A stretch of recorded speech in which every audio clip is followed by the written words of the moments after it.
大家好，我是季风，今天咱们来聊一个特别贴近生活的话题，人到70，到底该怎么活才算真正的高级？可能一提到晚年生活，很多人脑海里第一个蹦出来的就是旅游。确实，现在不少朋友退休后，第一件事就是规划着去哪里玩，看看大好河山，放松心情。但你想过没有，如果只把晚年幸福寄托在到处走走上，是不是好像还少了点什么？孔子老人家早就说过一句话：30而立，40而不惑，50而知天命，60而知天命，60而从心所欲不逾矩。这话咱们都听过，可真正到了70岁这个坎儿上，什么叫从心所欲？是不是就是想干嘛就干嘛，彻底放松自我？其实啊，孔子说的真不是这个意思。从心所欲可不是让你任性随意，而是说啊，到了这个岁数，你的一言一行根本不用刻意去约束，自然就符合做人的规矩，也符合自己内心的真实需求了。这境界听起来是不是挺让人向往的？那么问题来了，年过70，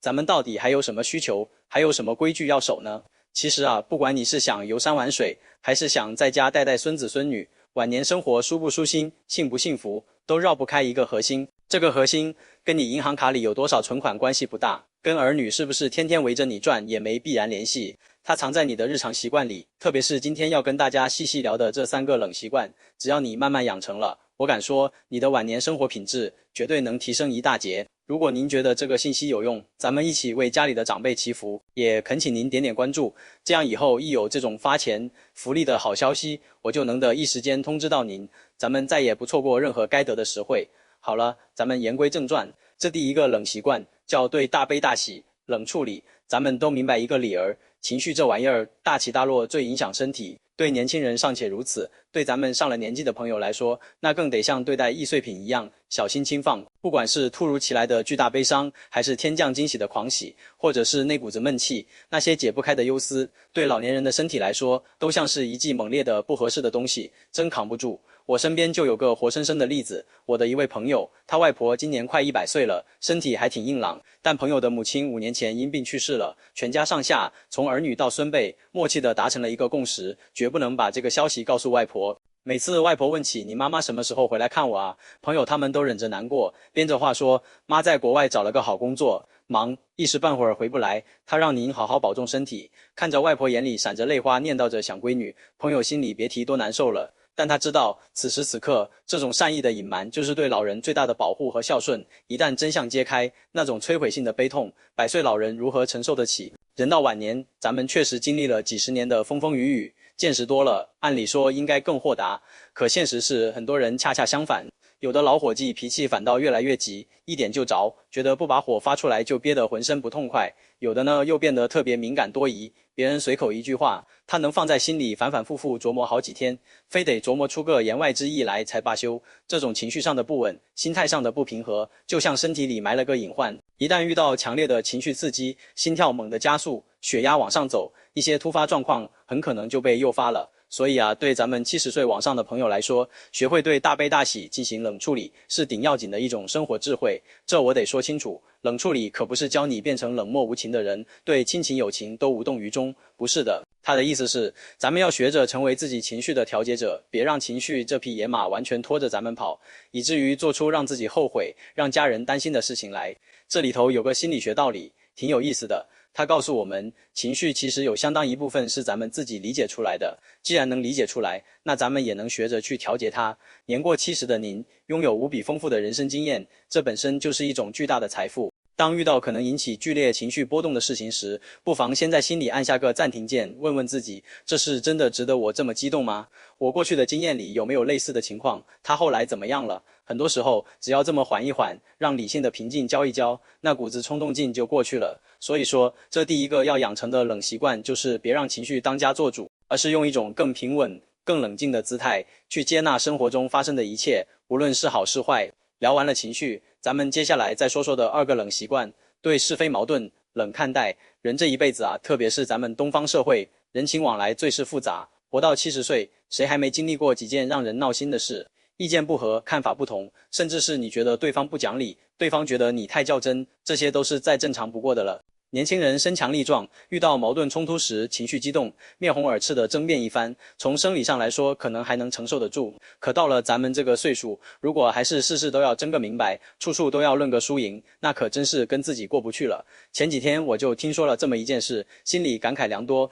一位朋友家的长辈70多岁，平时性格就特别要强，凡事都认死理。那天带着小孙女去快餐店，店里人多，点完餐后大家都在安静排队等叫号。这位老人家可能觉得自己带着孩子，想快点拿到餐，就带着孙女在店里四处走动，看见柜台上放了几份打包好的餐食，以为是自己点的，伸手就去拿。服务员赶紧过来说：老先生，这是前面客人点的，您的餐还要等一会儿。这本是一件小事，解释清楚就好了。可这位老人家觉得当众被提醒了，面子上挂不住，不但不退让，反而更加激动起来，一边伸手去碰那些餐盒，一边提高声音说：我就看看怎么了，碰一下会坏吗？店员继续耐心解释，老人却越说越激动，声音越来越大，引得其他客人都侧目观望。虽然最后在家人的劝说下回了家，但这口气却一直憋在心里。结果当天晚上，老人家就感到身体不适，送到医院检查后，情况比较严重，需要住院治疗，一笔不小的开销不说，到现在人还没完全恢复。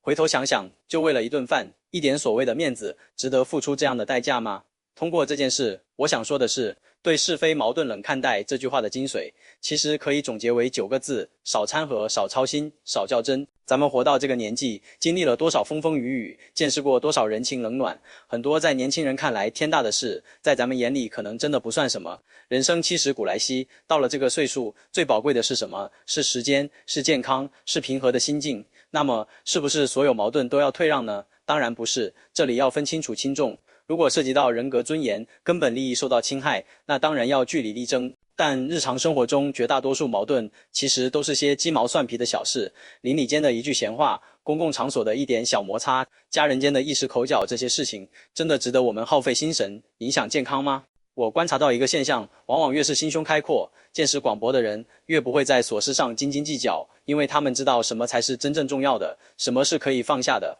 反倒是那些眼界有限，只盯着眼前得失的人，才会不分场合、不计后果的争强好胜，好像不争赢就损失了什么似的。咱们到了这个年纪，应该学会算一笔更智慧的账，是争一时之气重要，还是保长久健康重要？是赢得一场口舌之争值得，还是拥有平和的心境更有价值？把时间精力从这些无谓的纷争中抽离出来，咱们能做的事情太多了。可以侍弄花草，感受生命的绽放；可以河边垂钓，享受宁静的午后；可以棋盘对弈，锻炼思维的活力；可以和老伴漫步夕阳，重温岁月的温情。这些哪一样不比跟人争辩更有意义？说到这里，我想起一位智慧长者的话，他今年85岁了，身体硬朗，精神矍铄。有人问他长寿的秘诀，他笑着说：哪有什么秘诀，无非是能不管的闲事不管，能不生的气不生，能放下的恩怨放下。这话说的朴素，却道出了晚年生活的真谛。冷看待不是冷漠，不是麻木，而是一种经过岁月沉淀后的从容与智慧。它是一种选择，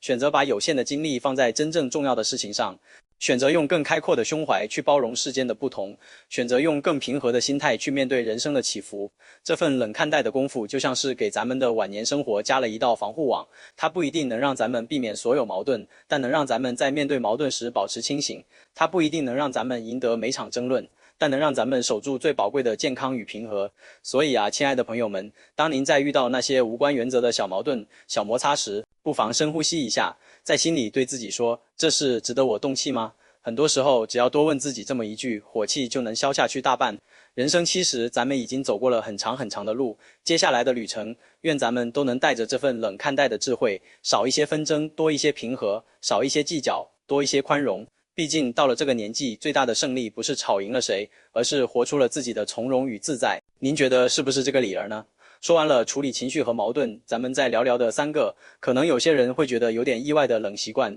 对人际社交冷管理。一提到晚年，很多人想象的都是儿孙绕膝、热热闹闹的场景，觉得辛苦了一辈子，老了就该享受这种被家人、朋友包围的温暖。这个想法当然没错，天伦之乐是人生一大幸福。但是有没有另一种可能呢？有没有一种晚年是更倾向于安静的，属于自己的？我想到一位作家的晚年，他的晚年生活在很多喜欢安静的年轻人看来很理想。他长期独居，不太喜欢那种子孙满堂喧闹的氛围，反而沉迷于看侦探小说，能熬夜守着电视看国外的节目。他也不刻意追求什么长寿养生秘诀，喜欢吃甜点，客人来了，他甚至用这些招待。很多人想拜访他，学者、记者、出版商，大多被他婉拒在门外。他只和极少数的2、3个知心好友保持着书信联系。你看，他的社交圈非常冷，非常精简，但他过得自在而充实。很多人觉得，年轻时为了家庭，为了事业，不得不进行很多交往，结交很多未必真心喜欢的人。老了，退休了，时间都是自己的了，难道不应该更自由吗？可现实是，不少老人反而被更繁杂的人际关系占据了。今天要去参加老同事的聚会，明天要帮忙料理亲戚家的事，后天又要接待上门拜访的旧友，行程排得比上班还满。身心俱疲，完全失去了退休应有的清闲。年过70，咱们得清醒地认识到，时间的沙漏里，剩下的沙子真的不多了。如此宝贵的时间，为什么还要大量花费在那些无效社交上呢？所谓无效社交，就是那些消耗你精力却不能给你带来精神滋养或真正愉悦的往来。可能是翻来覆去聊同样话题的饭局，可能是互相谈论儿女成就的聚会，也可能是那些只有表面客套并无真心交流的拜访。有心理学家对孤独有过深刻的见解，他说，孤独其实是人一生都要面对的课题。这个孤独指的不是身边没有人，而是指我们作为一个独立的个体，和他人之间永远存在边界。我们人生的意义最终无法和任何人完全融合。这听起来有点深奥，但理解起来就是我们最终要学会和自己相处。这不是说要你断绝一切社交，变成一个孤家寡人，而是说你要拥有选择权。我可以选择热闹，也可以选择独处。即使我选择社交，我也只把我的时间留给那些真正彼此关心、能进行深度交流的关系，而不是浪费在那些泛泛之交、言不及义的场合。对人际社交进行冷管理，就是主动去精简你的社交圈子，像园丁修剪树枝一样，剪掉那些杂乱、土耗营养的枝丫，让主干更挺拔，让花朵更鲜艳。把节省下来的时间用来做自己真正喜欢的事，也许是重拾年轻时的爱好，画画、写字、种花，也许是安静地读一本一直想读的书，也许是就着阳光，什么也不想，纯粹地休息一会儿。这份自己掌控时间、掌控人际的冷清，恰恰是晚年最高级的自由。就像是明代才子唐伯虎在他那首70词里写道：“人生70古来稀，我年70为奇。算来只有25年在世，受尽多少奔波烦恼。”他说的真切，人生走到70，真正属于我们的时间显得那么珍贵。前半生为了生活，为了家人，我们奔波忙碌，可能忽略了自己的内心，错过了许多想体验而未能体验的感受。那么，到了人生最后的这段旅程，我们是不是更应该活得明白，活得从容一些呢？把对外部世界的过度反应冷下来，把投向他人是非的目光收回来，把耗费在无关紧要人际关系上的精力省下来，转而把更多的温暖和关注留给自己的内心，留给身边的至亲，留给真正热爱的事物。这种冷不是冷漠，不是孤僻，而是一种经过岁月沉淀后的智慧选择，是一种喧嚣看淡后的宁静，是一种纷扰撇清后的专注，是一种对自己余生最大的负责和珍惜。它让我们得以用一种更平和、更坦然，也更清醒的方式，与这个世界温柔相处，也在属于自己的安静角落里，活出生命最后阶段那份独有的从容与丰富。希望今天分享的这3个冷习惯能给屏幕前的您，尤其是正处于或即将步入这个年龄段的朋友们，带来一些启发和思考。晚年生活的幸福钥匙，其实就握在你自己手里。从今天起，试着给情绪降降温，给矛盾让让步，给社交做做减法。你会发现，生活反而会回报你更多的温暖、宁静与自在。好了，今天就跟大家聊到这里。如果你觉得这些分享对你有帮助，或者触动了你，不妨点赞支持一下，也可以分享给更多可能需要的朋友。也欢迎你在评论区聊聊你的看法，或者分享你的晚年生活智慧。咱们下期再见。